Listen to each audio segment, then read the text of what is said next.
When we read the Bible, we think it's an old book, describing things that happened unnumbered years ago. But I tell you, it's contemporary. You read about the flood, and you think, well, certainly that happened unnumbered. If it ever did happen, it happened unnumbered years ago. Well, this morning, as is my custom, I turned on the channel KFAC, that is a radio station. It plays through the day and night, 24 hours a day. Only lovely classical music, so you can read to that music. Only a few interruptions. On the hour, you get a 5-minute bulletin and weather report. Between 9 and 10, always a lovely piano recital, as it were. The great masterpieces played by great artists. And so I can sit down with my Bible and read as I listen to the music. And the one interruption that came today was an ad from the Herald Examiner. And they were advertising this paper as the one paper in our city that gives the facts, only facts, not embellished. No frills, just plain facts, all facts. That's why we should buy that paper, because it can be filled with facts. Well, facts have overflowed the world like the flood. Man actually is drowned with facts, victimized by facts. It is in the imagination that everything lives, and not in its actuality, not in the fact.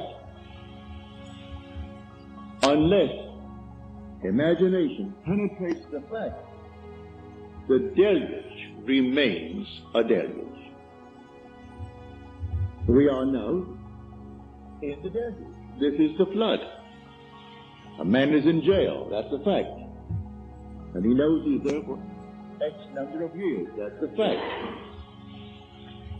And he simply waits and hopes that in some strange way that he will get some early release from this confinement. He never uses his imagination, save in some violent way to get out, but to penetrate the fact. When in March of 1943, by using my imagination to penetrate the fact that I too was in prison in the army, but I didn't want any part of it.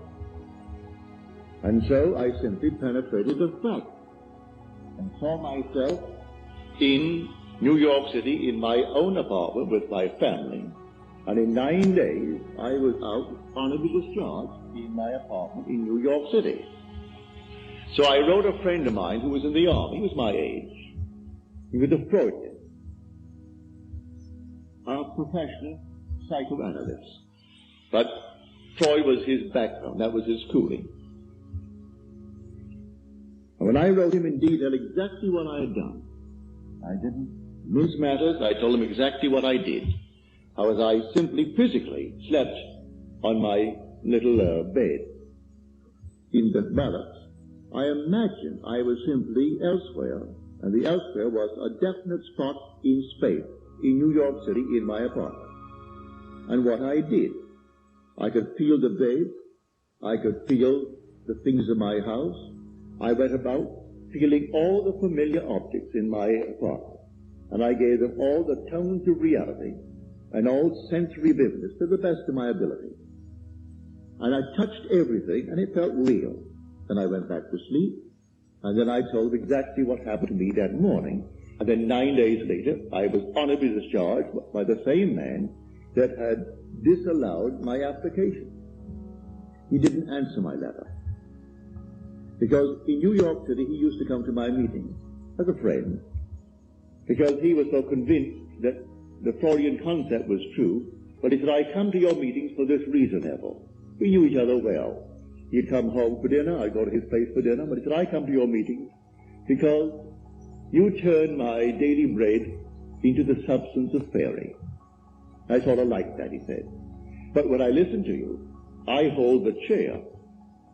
and I put my feet right firmly on the ground to feel the reality and the profundity of things. You aren't going to take me away with you. You're going to leave me right here where things are solidly real, so I feel the place under my foot, and I feel the things next to my hand, and I hold on tightly as you weave your story concerning moving off in one's imagination. So he would not penetrate the facts. So when did he get out? When the other millions got out. So he remained with his facts for the next 3 years. I got out in March of 43. He came home to New York City in 46, demobilized as the other millions and millions of boys were. He could not let go of the facts. This is the flood, no other flood. This is the flood. We are drowned with facts, victimized by them. Now, does the Bible teach this story of getting through the facts using my imagination? It certainly does. Well, let me take you into the 27th chapter of the book of Genesis, the first book, the book of the beginning. If you're not familiar with the story of Isaac and his 2 sons, they were twins. Let me just refresh your memory if you've forgotten. It is said in the story that Isaac had, that is, his wife had the 2 sons, Rebekah, but he was the father of the 2 sons, Esau and Jacob. It is said that Esau was a hairy one. He came out first. And then Jacob came out second, and he had no hair. He was completely hairless, while Esau was covered in hair from head to foot. But he was the first. One was called Esau, and one was called Jacob, because he came out second and supplanted the other. Now we are told that when the father Isaac was old, and his eye was dim so that he could not see, in other words, he was blind, he said to his son Esau, I cannot see, and my days are numbered. I want you to go into the fields and hunt, and bring me some well-prepared, tasty venison as I like it, savory venison. We are told that Rebekah, who loved her second son more than she did the first, overheard the conversation between Esau and his father. And then because she loved Jacob and wanted Jacob to get the blessing, for the father feels his days are numbered, and he must now give his blessing to one of his sons, and the first one must get it. So the mother told Jacob what she had heard, and then suggested that we take one of the kids from the flock, and we kill it, and take the skins of the kid and put it upon you, so that you will have the appearance of Esau. Esau thought otherwise. He said, suppose my father discovered it. Then Jacob said, suppose my father discovered it. And the mother said, leave that to me. It will be on my shoulder if he discovers it. And send Jacob into the field to bring a kid. Well, he took that kid and brought it tastily prepared for his father. He came quickly into the presence of the father. And the father said to him, come near, that I may feel you, my son, whether you are my son Esau or not. So Jacob came near to Isaac his father, who felt it. And then Isaac said to Jacob, the voice is Jacob's voice, but the hands are the hands of Esau. And then he blessed him. He gave him his blessing. He had no sooner left the presence of his father when Esau comes in now with savory venison. And the father said, well, who was it that came? For I have already eaten. Who came? And then he discovered it was his son Jacob who came with guile and betrayed him. But said the father, I have given him your blessing and I cannot retract it. And blessed he is. All will serve him. Everyone will serve him. Because I gave you the blessing and I cannot take it back. Now on the surface, you will say, now what is the story trying to tell us?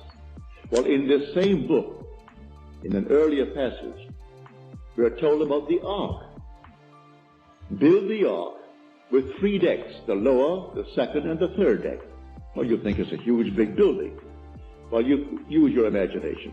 You can't conceive of any building that could house all the animals of the world in pairs, and all the so-called good ones will be in 7 pairs, and enough food to feed them for 40 days and 40 nights. Well, you just simply could not conceive of it. Nevertheless, that's the story. But there are 3 decks. The obvious thing is the facts of life. Then there's psychological interpretation of these so-called stories, and then the spiritual consummation of the story. So you have the lower deck, the second deck, and then the third deck. So here is a perfect example of the second deck. This room now is a fact. We're all in the room. It's a fact. But suppose I don't want to be here. Suppose it becomes a prison to me. Can I get out of it? If I know to penetrate the fact. If I know that I am the ark. That all things exist in the human imagination. And the human imagination and God are one. They are one, not two. I can, in my imagination, penetrate any wall. I can now, without batting an eye, in the twinkle of an eye, I can stand on the street and see this thing without a man standing before it. No problem whatsoever to assume I'm on the street and looking from the street to this platform. But you may say, well, what would that do? Well, let me do it and feel the reality, feel that solidity of the street under my foot and see this building from the street rather than looking to the street from here. If I do it and give it solidity, give it reality, I'll be compelled to go there. This is what Scripture teaches. That is my blessing. I can penetrate a fact. And penetrating a fact, I can stand wherever I want to stand in this world. Then the promise is made, wherever the sole of your foot shall stand, that I have given to you. I'm not going to make you a promise and not fulfill it. I've given to you if you can stand upon it. So I actually stood upon my apartment. I actually stood upon that floor. I felt the bed. I felt everything and gave it reality. My friend wouldn't allow himself to sleep in one place and assume that he was sleeping elsewhere, because that is a divided state of mind. He didn't want to become a split personality, and so he wanted to be completely coordinating. Well, he was coordinated, all right, for the next 3 years, all in one little spot in his barracks. And for 3 years he couldn't get out. Because first of all, he wouldn't try it. Because I turned his daily bread into the substance of fairy. And so he did not answer my letter. I've reminded him a few times since. Why didn't you answer the letter? Well, first of all, it didn't make sense. And I don't believe, said he, that really what you did was the sole cause of your discharge. You always question it. Then I repeat it another time and tell him again what happened this time. Well, that would have happened anyway. You do it a third time, you do it a fourth time. Do you know if you did it 1,000 times, he would still say, do it once more. It will always happen as far as they're concerned. It just didn't happen because you did something. These things would have happened anyway. So why do you analyze people then? Then let things happen. We are not the creatures of circumstances, said a man who bears your name, for his first name is Israel. And Disraeli's name is simply of Israel, Benjamin Disraeli. And he said, man is not the creature of circumstances. Circumstances are the creatures of men. He knew how to create things, all in his imagination. So he said, you bear the name of Israel, but you don't apply the story of Israel. If you only apply it, so these things are taught us in Scripture. Scripture is not secular history. This is contemporary. It didn't happen thousands of years ago. The flood is on. And this is the flood. The whole vast world is inundated with facts, like this prominent papers, the evening paper, the Examiner. And they're proud of the fact they only print facts. They don't embellish it. No frills, only the facts. Therefore, buy the facts. Well, I can buy the facts. And they go all over the world to find frightening facts. I'm not denying that he didn't kill her. I'm not denying that he did not receive a sentence of X number of years. But when people ask anything of me, I'm not concerned about why it happened. What do you want? And I will simply apply my imagination lovingly on behalf of that request. I don't care what brought you to that state. I am here to simply get you out of the state. What do you want? All through the Bible, what do you want? He didn't condemn anyone. The woman taken in adultery, he didn't condemn. So what do you want? Go and sin no more. He didn't call the act of adultery a sin. If she called it, or they called it a sin, all right, call it a sin. Therefore, don't repeat it if you call it a sin. But sin is simply knowing what to do and not doing it. That's sinning. So if I discover what to do, to penetrate a fact, to go beyond the fact, and create a condition for myself, and dwell in it, and think from it, instead of thinking of it. For the great fallacy of the world is perpetual construction, deferred occupancy. Create and create in my mind's eye all kinds of lovely things I would like to realize, but I never occupy them. I do not penetrate the state and go right into it and give it cubic reality. But I know, and you know, and it's not difficult to understand why. The sense of touch is something we believe in more profoundly than we do in, say, the sense of sight, or the sense of hearing, or the sense of smell.